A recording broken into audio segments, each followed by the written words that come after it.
The year is 476. The setting is not a grand, smoke-filled battlefield, nor the marble Senate house in Rome, now mostly deserted. The setting is a small, quiet imperial palace in Ravenna, a marshy outpost protected by swamps and walls. It is here, in this damp, defensible backwater, that the story of the Western Roman Empire does not end with a scream, but with a whisper. Standing before the last Western Roman emperor, Romulus Augustulus, is a man named Odoacer. Odoacer is not a Roman. He is a Germanic chieftain, a mercenary general who has risen to command the federated troops protecting and now controlling Italy. The young emperor, barely a teenager, is the puppet of his own father, a former secretary to the great general Aetius. He is powerless, his title a hollow echo of Augustus. Odoacer needs no legions to burst through the gates. He has already broken the Western Roman army from the inside out. His request is simple yet final. The troops demand land, 1/3 of the land of Italy, or he will take the imperial authority away. The young emperor yields. Odoacer does not kill him, he merely deposes him, offering the boy a comfortable exile and a pension, a final indignity proving the complete political collapse. Then Odoacer commits the ultimate symbolic act.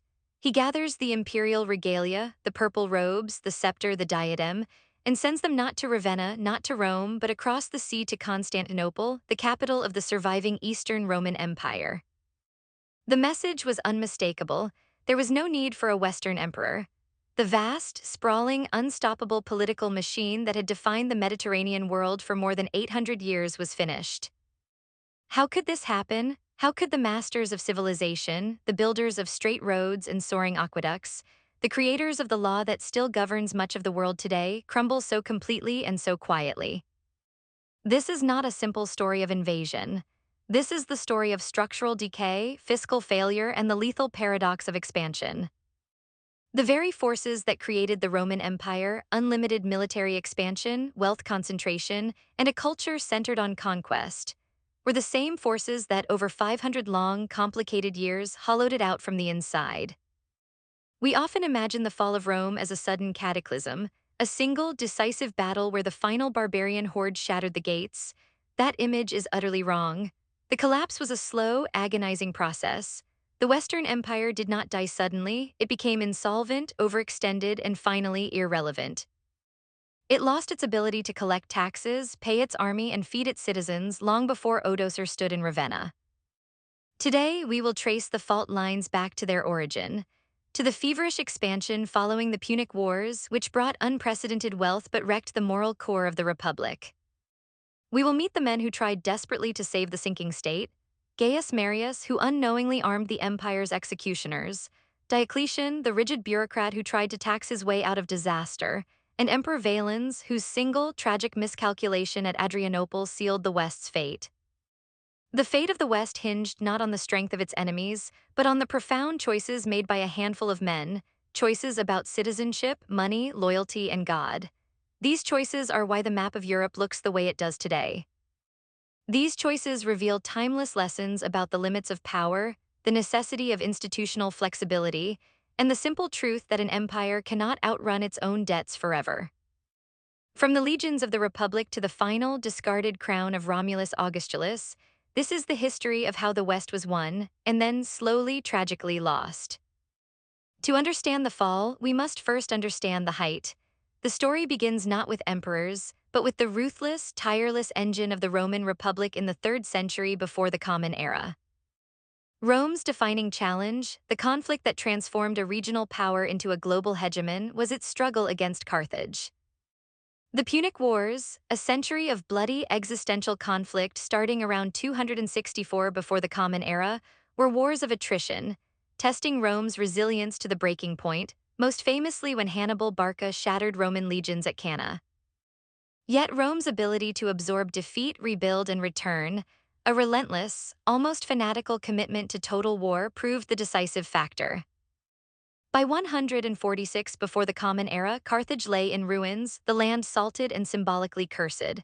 Rome now commanded the entire western Mediterranean, inheriting Sicily, Spain, and North Africa. The spoils of this victory were immense: vast territories, new sources of grain, and critically enormous numbers of slaves. This sudden, massive influx of wealth and human chattel fundamentally broke the Republican social contract. Prior to the Punic Wars, the Roman army was built on a simple ideal: the citizen soldier. Farmers owning their land served in the legions out of duty and self-interest, protecting the republic that guaranteed their property.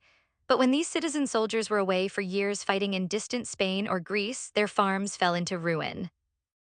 Meanwhile, the rich elite used their war plunder and state-acquired land to buy up these failing properties, merging them into vast, centralized estates known as latifundia. These latifundia were worked by hundreds or thousands of slaves captured in the conquests. This system was incredibly profitable for the elite but catastrophic for the small farmer. Dispossessed, these farmers flooded Rome, swelling the urban proletariat, a mass of landless, unemployed, and politically volatile citizens. They were the first structural crack in the foundation. In the late 2nd century before the Common Era, two brothers, Tiberius and Gaius Gracchus, as tribunes of the people, recognized this existential threat. They proposed radical land reforms, seizing public land held illegally by the rich and redistributing it to the poor. The elite, personified by the Senate, viewed this as an attack on their property rights and the very concept of aristocratic authority. The result was violence. The Gracchi brothers were murdered, their followers massacred. The Senate had demonstrated that it would use brute force, not negotiation, to defend its privilege. The precedent was set: political disputes would henceforth be settled not by debate but by bloodshed. The age of the citizen soldier was ending. The age of the warlord was beginning. Enter Gaius Marius. Marius was a novus homo, a new man without senatorial lineage, who rose through military brilliance. By the late 2nd century before the Common Era, Rome desperately needed soldiers to fight in Africa and against Germanic tribes in the north. But there were no longer enough landowning citizens who met the minimum property qualifications. Marius's reform, enacted around 107 before the Common Era, was pragmatic and revolutionary. He abolished the property qualification entirely. He opened the legions to the landless proletariat. He offered them not land but a contract, state pay, war plunder, and a promise of land grant upon retirement. The consequence was immediate and devastating to the Republic. These new soldiers were no longer fighting for the abstract ideal of the Roman state; they fought for their general. Their economic security, their entire future, depended on his success. Loyalty shifted from Rome to the victorious commander. Marius himself, along with his rivals like Sulla, Pompey, and eventually Julius Caesar, utilized these personal armies to seize power, fight civil wars, and dismantle the Republican constitution piece by piece. The Rubicon was crossed not by a man but by the army's newly established political power. When the dust settled, the Republic was dead. In 27 before the Common Era, Octavian, soon to be known as Augustus, established the Principate, ushering in the Pax Romana. This was an autocratic regime disguised with a veneer of republican formality. Augustus achieved stability by controlling the military, fixing the structural flaws of the late Republic with centralized imperial authority. For 200 years, the empire flourished. Roads stretched across 3 continents. Infrastructure and trade reached unprecedented levels, and Latin culture and Roman law spread across the West. But the fundamental structural flaw, an army whose loyalty rested on imperial bounty, demanding continuous funding and provisioning, remained. This massive, professionalized, state-dependent army, which was the foundation of the Pax Romana, was also its greatest fiscal vulnerability. Once the empire reached its natural limits under Trajan in the early 2nd century, profitable expansion ceased. The flow of plunder, tribute, and slaves dried up. How do you pay for a massive, professional army when the money machine has stopped turning? The answer came in the 3rd century of the Common Era. From 235 to 284, the empire plunged into the crisis of the 3rd century. The floodgates of chaos burst open. Generals, now accustomed to controlling the state, fought each other ceaselessly. In less than 50 years, the empire saw more than 20 official emperors. The barracks emperors, most of whom died violently. Civil war ravaged the interior, while Sasanian Persia threatened the east, and Germanic tribes poured over the Rhine and Danube frontiers, sensing weakness. The economy collapsed into hyperinflation. To pay the soldiers, emperors systematically debased the coinage, reducing the silver content to near zero. Trust in the currency vanished, trade faltered, and cities shrank.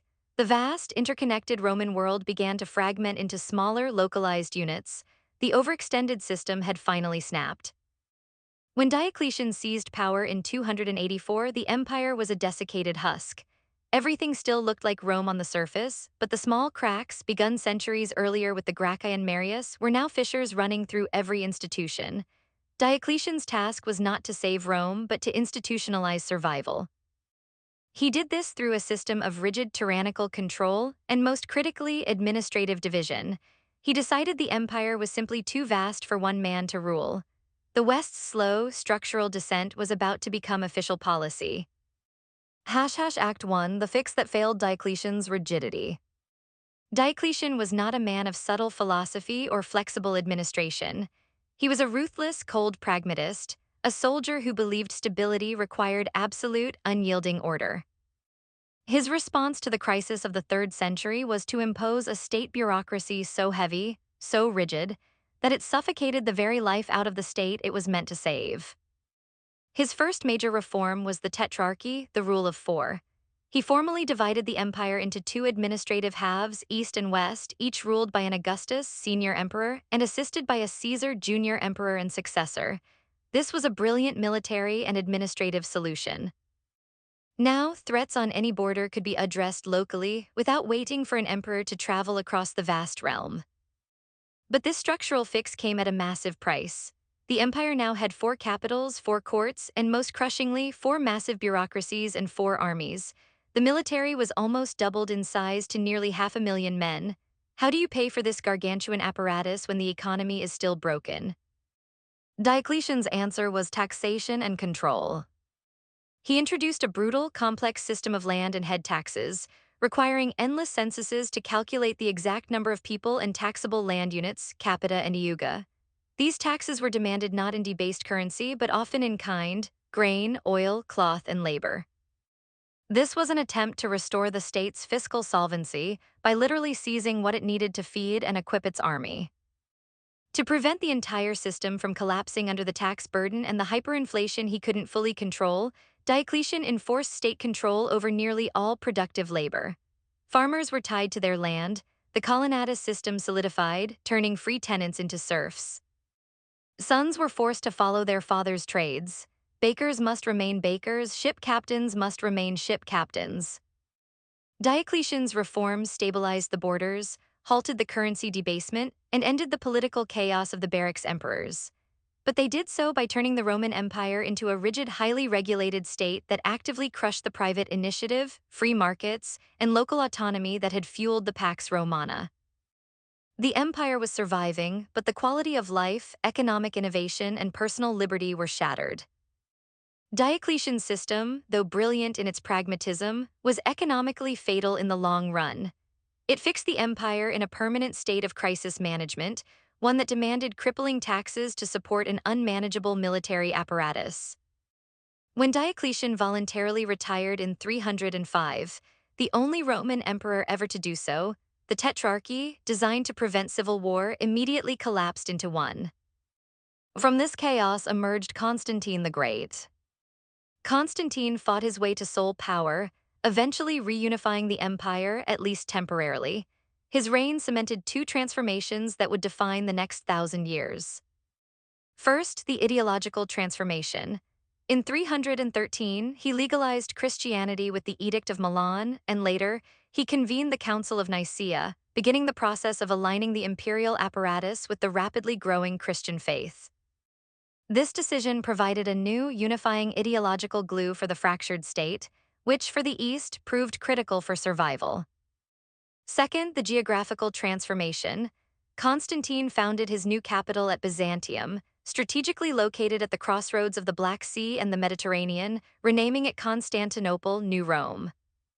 This move was logical and fateful. The East was already the wealthier, more urbanized half of the empire.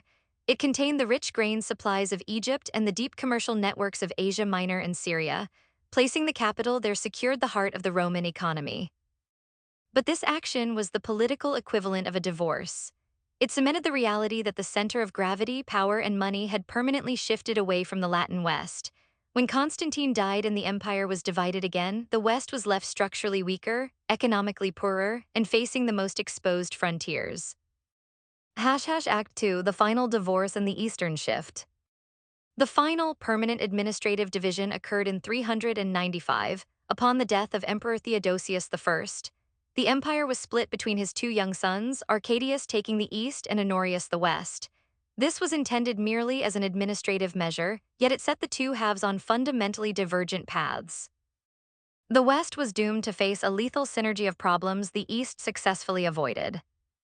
First, the geography. The Western Empire controlled the long, porous land frontiers of the Rhine and the upper Danube. It was directly exposed to the massive migratory pressure coming from the north.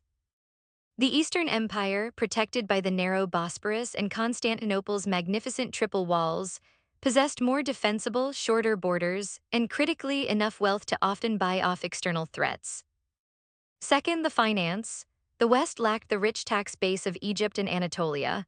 When the crises hit, the Western administration, centered now at the easily defensible but politically weak Ravenna, simply could not raise enough cash or supplies to pay its armies. This lack of money led directly to the most critical long-term military failure, the increasing mandatory reliance on Germanic foederati federates. The term foederati meant allies. These were entire tribes, Visigoths, Franks, Vandals, who were allowed to settle within the Roman borders, often in exchange for military service and, crucially, a guarantee of food and land. They served not as Roman legionaries but as allied warbands under their own tribal leaders. This was a necessary concession to military reality, but it created an army whose loyalty was local, contractual, and contingent, not patriotic. The man who tried to manage this system and tragically failed was the Western Emperor Valens. Valens was co-emperor, ruling the East when the Great Migratory Storm broke. In the late 300s, a terrifying nomadic people, the Huns, exploded out of the Central Asian steppes, creating a domino effect across Europe. They shattered the Gothic tribes who lived north of the Danube. Masses of desperate Visigothic refugees, perhaps numbering close to 100,000 people, appeared on the Danube border in 376, begging Valens for entry. What would you have done? Admit them and gain a massive pool of future soldiers but risk social and military indigestion, or refuse them and risk war with a massive, starving horde on the doorstep? Valens chose to admit them. This decision, seemingly pragmatic, led to the single most catastrophic military defeat in late Roman history. The corruption of the local Roman commanders was breathtaking. Instead of providing the promised food and land, the Romans sold the Goths spoiled meat at exorbitant prices and even enslaved their children in exchange for dog meat. Humiliated, starved, and betrayed, the Goths rose up in righteous revolt. The foederati became the invasion force. Valens, arrogant and convinced of Roman military superiority, refused to wait for reinforcements from the west. He marched his army toward the Gothic host near Adrianople in 378. The Battle of Adrianople was not a defeat, it was an annihilation. The Gothic cavalry shattered the Roman legions. Valens himself was killed on the field, a profound humiliation and the death blow to the Eastern Field Army. The Goths were no longer border raiders, they were the dominant military power in the region. Adrianople proved two fatal things. First, that Roman armies could be destroyed by a non-Roman force, and second, that the Roman administration was fatally corrupt and incapable of honoring its treaties. It broke the West's belief in its own invincibility. It was the true tipping point. Act 3, the 5th century cascade and the quiet end. Following Adrianople, the Roman response was a desperate scramble for stability. Theodosius I managed to pacify the Goths temporarily by settling them more securely, but the damage was done. When he died in 395, leaving the West to the incompetent Honorius, the situation became precarious. The early 5th century was a cascade of territorial losses driven by relentless pressure from the Huns and the resulting migrations. The most famous of the Gothic leaders was Alaric I, king of the Visigoths. Alaric did not seek to destroy Rome. He sought a homeland and official status as a respected Roman general, a consistent source of pay and provisions. Emperor Honorius, safely ensconced in Ravenna, consistently played political games, refusing Alaric a satisfactory settlement, preferring to wait out the Goths. Alaric, needing leverage, did the unthinkable. In 410, his Visigoths besieged and then sacked the city of Rome. The sack of Rome was not as physically devastating as subsequent sieges, but the psychological shockwave was seismic. The eternal city, which had not fallen to a foreign enemy in 800 years, was violated. This event led the intellectual class, men like St. Augustine, who wrote The City of God in response, to grapple with the impossible question: why would the Christian God allow the center of civilization to fall?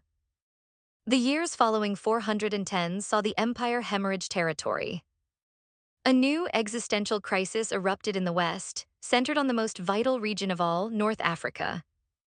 The Vandals, crossing the frozen Rhine in 406, had marched across Gaul and Hispania, fleeing the Visigoths and other groups. Led by their cunning king, Gaiseric, they began to cross the Strait of Gibraltar into North Africa in the 420s. North Africa was the economic artery of the Western Empire. It provided the vast majority of the grain needed to feed Rome and the remaining legions in Italy. It was also a massive source of tax revenue. In 439, Gaiseric captured Carthage, establishing the Vandal kingdom. The loss of North Africa was the fatal, irrecoverable blow to the Western Roman Empire. Without its African tax revenue, the government in Ravenna could not afford to pay the Rhine armies. Without the grain, the urban population could not be fed, leading to instability. The entire fiscal structure of the West collapsed. The state was now merely a military facade run by powerful, often non-Roman generals, who were the only ones capable of fielding troops. Figures like Stilicho, the half-Vandal Magister Militum who defended Italy brilliantly before being executed by Honorius, and later Aetius, the last great Roman general who defeated Attila the Hun in 451. Aetius, known as the last of the Romans, was the only man capable of uniting the fragmented forces of Romans and foederati to halt the Huns. But even Aetius fell victim to the systemic political rot. The jealous and paranoid Emperor Valentinian III assassinated Aetius in 454. With Aetius gone, the last great Roman military authority vanished. The remaining emperors were puppets, installed and deposed by the new real power brokers, the Germanic military commanders. The final 2 decades saw a rapid succession of juvenile and fleeting emperors, culminating in Romulus Augustulus in 475. His father Orestes, a Romanized politician, hoped to manage the remaining troops. But the troops, now composed almost entirely of Heruli, Syrian, and Gothic federates, had seen the failure of the central government for decades. They no longer wanted treaties, they wanted land and sovereignty. In 476, the general Odoacer led a revolt. He deposed Romulus Augustulus, realizing the title of Western Roman Emperor was meaningless. He sent the Regalia to Constantinople. Odoacer did not declare himself emperor. He declared himself king of Italy, ruling under the nominal authority of the Eastern Emperor Zeno. This was the final, profound political shift.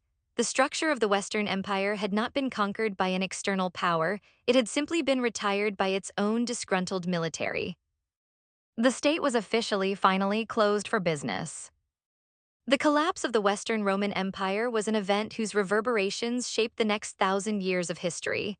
The year 476 was not an ending. It was a severe turning point, a profound and often violent transformation.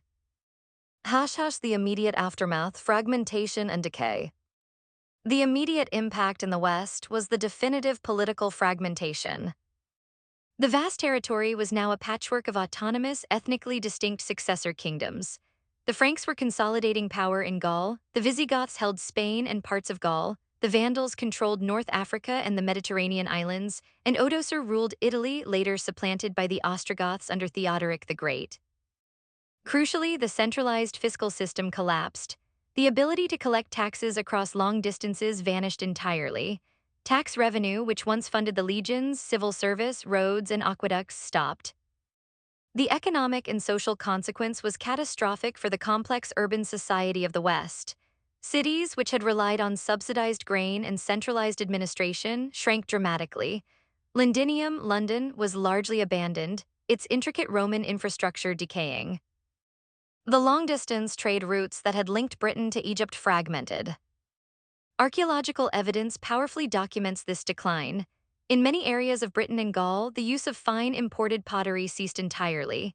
The sophisticated Roman water systems, aqueducts, and drainage fell into disrepair, often not replaced for many centuries.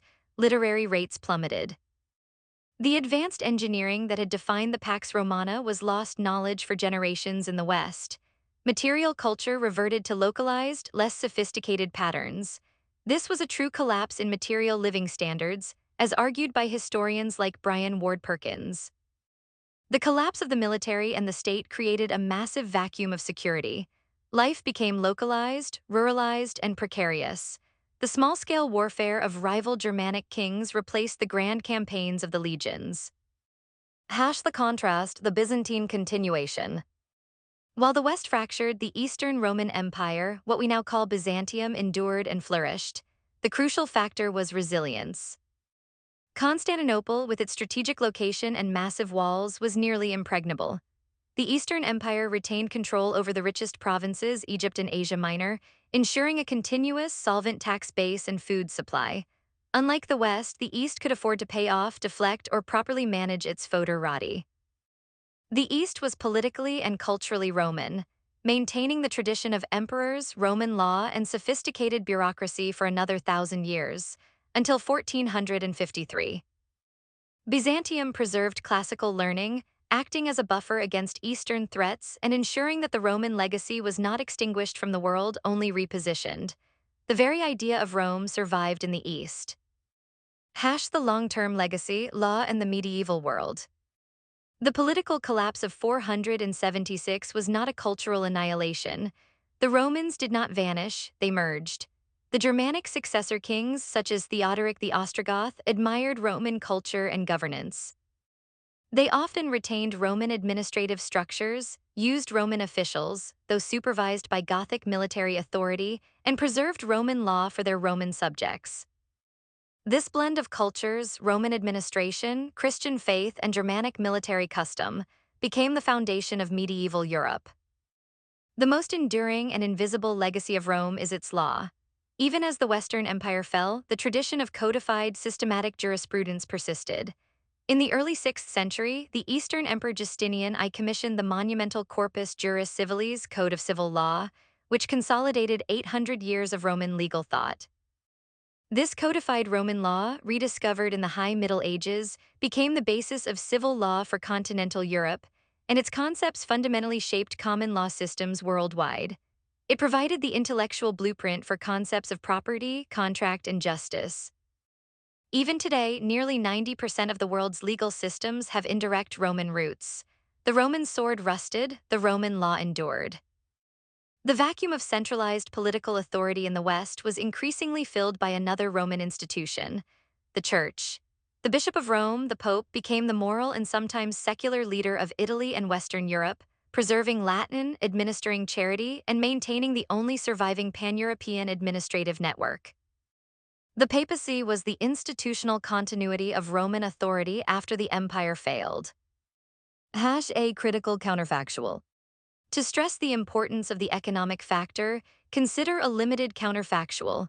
What if the Vandals under Gaiseric had not successfully taken North Africa in 439?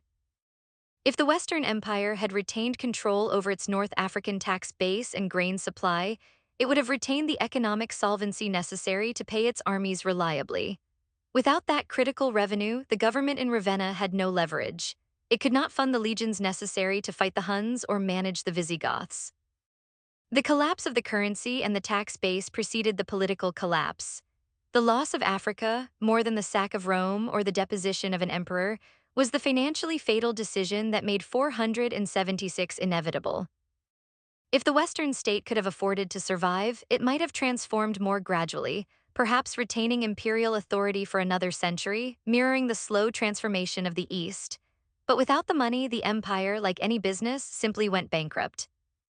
The story of the Roman Empire, from the reckless expansion of the Republic to the quiet end of the West, is not just a tale of battles and emperors. It is a profound, sprawling study in political science and human nature. The collapse offers enduring lessons about the nature of power, wealth, and the fragility of even the most sophisticated systems. 1. The paradox of imperial overstretch. The first lesson is the classic one, the limits of imperial power. The Roman system was built on a positive feedback loop. Conquest produced wealth, plunder, slaves, tribute, which funded the army, which enabled more conquest.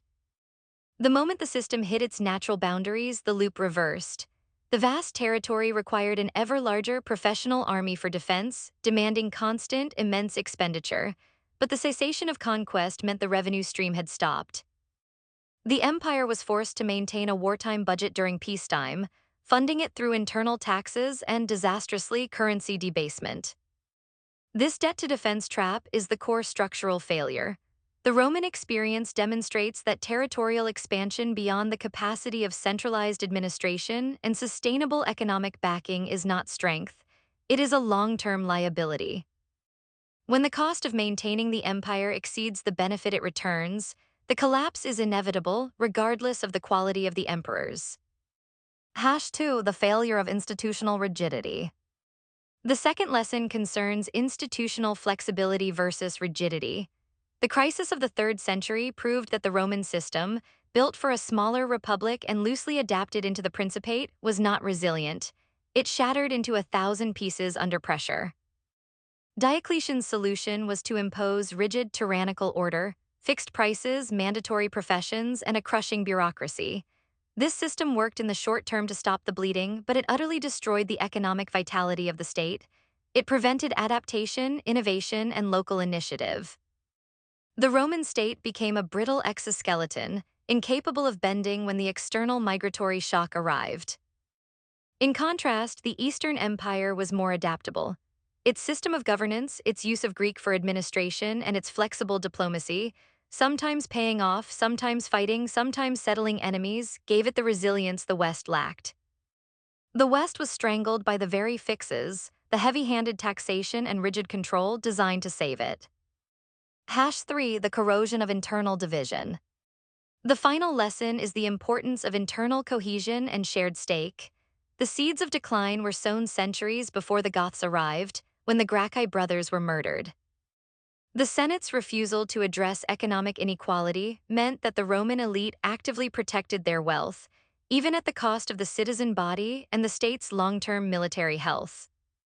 The subsequent system, the Latifundia, the Colonnatus, and the crushing taxation of the late empire, systematically alienated the common man. Why should a disenfranchised peasant tied to a heavily taxed farm risk his life to defend an over-centralized state that primarily served the interests of wealthy, tax-evading aristocrats? The answer was, increasingly, he would not. The Western Empire lost the loyalty of its own people before it lost a single battle. That internal rot, the sense that the state was no longer worth defending, was the necessary prerequisite for external success. The Germanic generals simply walked into a house that had already been vacated by its inhabitants. Open questions for reflection. The Roman saga forces us to confront difficult questions about our own complex societies. How does a society ensure that the benefits of its success, global commerce, technological advancement, are distributed widely enough to maintain a shared stake in the system's survival? When does national debt and over-reliance on military spending pass the point of no return, threatening long-term solvency? What is the balance between necessary centralized authority and local autonomy, and how much complexity can a political system absorb before it becomes too rigid to survive a crisis? Are modern nations that rely on highly specialized, professional militaries and centralized debt structures repeating the structural flaws of Marius and Diocletian? Can a nation facing severe economic stratification and political polarization muster the internal will necessary to fight a prolonged external threat? Did the Western Empire truly fall, or did it transform into something else entirely, retaining its legal, cultural, and spiritual identity even as its political body died? And ultimately, if the greatest empire the world has ever known could not escape the consequences of its own greed, debt, and internal division, what hubris allows us to believe that our systems are any different? The end of the Western Roman Empire in 476 was not the end of history. It was merely the formal closing of a political structure that had long since decayed. The story we have traced today began with the Republic's frantic desire for conquest and ended when the final consequence of that ambition, a mercenary general demanding payment, was paid in the currency of sovereignty. The core lesson is this: The Roman Empire failed not because its people stopped being brave, or because its enemies became suddenly strong, but because its foundations crumbled under the weight of its own success. The internal paradoxes, wealth leading to inequality, professional armies leading to disloyalty, and centralized control leading to rigidity, finally became lethal when they met the shock of the Great Migrations. While the Western political structure dissolved, the idea of Rome endured. Its law lives on in our courts, its language lives on in our dictionaries, and its Christian faith lives on in our churches.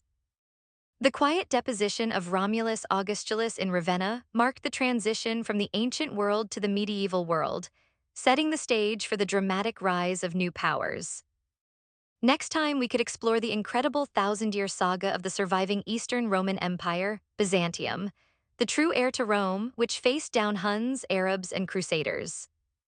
Or perhaps we should look at the first great successor kingdom, the establishment of the Frankish kingdom in Gaul, and the beginnings of what would eventually become France and Germany. Or we could delve into the life of Theodoric the Great, the Ostrogoth who tried to fuse Roman and Germanic identity in Italy and briefly brought back the glory of Rome. But for now, remember this: the greatest empires do not crash spectacularly into oblivion. They simply run out of money, lose the loyalty of their soldiers, and fade into the long, dark shadow of their own unsustainable ambition. The world they left behind is still the world we live in today.